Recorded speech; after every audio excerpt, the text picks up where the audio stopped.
আপন ছেলে মেয়ে, হ্যাঁ আমি বড় লোক, আমার ছেলে এত গরিব যে সে জাকাত গ্রহণ করে।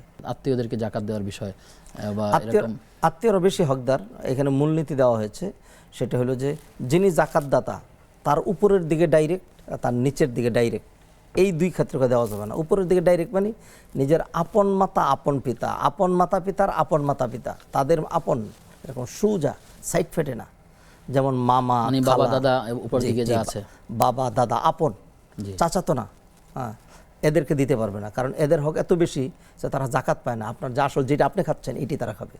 আবার নিজের নিজের নিচের দিকে যেরকম আপন ছেলে মেয়ে, হ্যাঁ আমি বড় লোক, আমার ছেলে এত গরিব যে সে জাকাত গ্রহণ করে, ছি ছি, এটা কেমন কথা? এটা হইতে পারে না। আমার সম্পদকে খাবে তাহলে?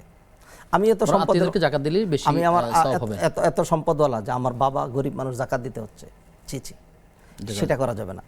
বরং নিজের ভাই যদি করি, ভাই আপন বোন, আপন খালা, আপন মামা, আপন চাচা, এই ধরনের যত নিয়ারেস্ট হবে তারা তত বেশি হকদার, তাদেরকে দিলে বেশি সওয়াব হবে। আত্মীয়তার সবটাও পেলেন, আবার জাকাতের সবটাও পেলেন। শুকরিয়া আপনাকে।